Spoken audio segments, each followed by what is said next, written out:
சென்னை அடுத்த ஆவடி டேங்க் ஃபேக்டரியில் ராணுவ அதிகாரியாக இருந்து ஓய்வு பெற்றவர் சிவநாயர். முத்தாப்புதுப்பேட்டையில் சொந்தமாக வீடு கட்டி மனைவி பிரசன்னகுமாரி, மகன் ஹரிஓம் ஸ்ரீயுடன் வசித்து வந்தார். 75 வயதான சிவநாயர் சித்த மருத்துவமும் பார்த்து வந்தார். சம்பவத்தன்று மதிய வேளையில் இவரது வீட்டுக்குள் புகுந்த மர்ம ஆசாமி ஒருவன் மனைவி பிரசன்னகுமாரியையும் சிவநாயரையும் கழுத்தை அறுத்து கொடூரமாக கொலை செய்துவிட்டு தப்பினான்.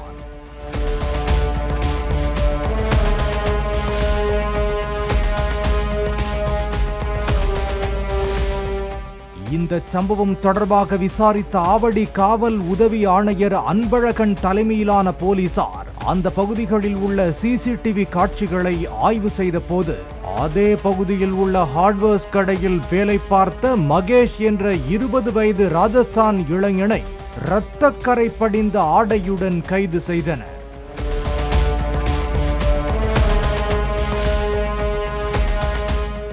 வளசரவாக்கத்தில் வடமாநில நண்பர்களுடன் தங்கியுள்ள மகேஷ் கடந்த சில ஆண்டுகளாக தனது உடல் வலிக்கு சிவநாயரிடம் சிகிச்சை பெற்று வந்துள்ளார். சின்ன பையனாக இருந்ததால் பிரசன்னகுமாரியும் மகன் போல பழகியுள்ளார். இதன் மூலம் அவர்கள் வீட்டில் ஏராளமாய் நகைகள் இருப்பது மகேஷுக்கு தெரிய வந்துள்ளது. இதையடுத்து அந்த நகைகளை கொள்ளையடிக்க கடந்த 1 மாதமாக திட்டமிட்ட மகேஷ் அவர்களது மகன் எந்த நேரத்தில் வீட்டில் இருக்கிறார், வெளியே செல்கிறார் என்பதை நோட்டமிட்டுள்ளார்.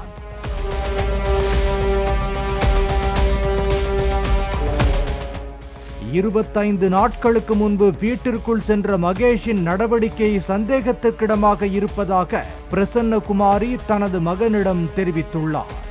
சம்பவத்தன்று வீட்டுக்கு சென்ற போது அவர்களது மகன் ஹரிஓம் ஸ்ரீ வீட்டுக்குள் இருந்ததால் திரும்பி வந்து அவர் வீட்டில் இருந்து புறப்படும் வரை வெளியே காத்திருந்துள்ளார். அவர் வெளியே புறப்பட்டதும் வீட்டுக்குள் கத்தியுடன் நுழைந்த மகேஷை பிரசன்னகுமாரி தடுத்து நிறுத்தியுள்ளார். முதலில் அவரை கொலை செய்துவிட்டு கண் ஆபரேஷன் செய்துவிட்டு அமர்ந்திருந்த சிவநாயரையும் கொலை செய்துள்ளார்.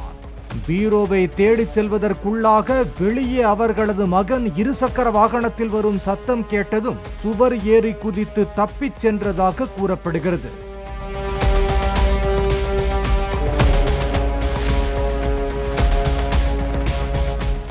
கொலை சம்பவத்தில் ஈடுபட்ட போது அவனது கைகளில் காயம் ஏற்பட்டதாக தெரிவித்த போலீசார் ஹரிஓம் ஸ்ரீ வந்துவிட்டதால் வீட்டில் இருந்த 100 சவரன் நகைகள் கொள்ளை போகாமல் தப்பியதாகவும் தெரிவித்தனர். அறிமுகம் இருந்தாலும் சந்தேகத்துக்கிடமான நபர்களை வீட்டுக்குள் அனுமதிப்பதை தனியாக இருக்கும் பெண்கள் மற்றும் முதியவர்கள் தவிர்க்க வேண்டும் என்றும் எப்போதும் முன்பக்க கதவை உள்பக்கமாக பூட்டி வைத்திருக்கவும் அறிவுறுத்தியுள்ளனர்.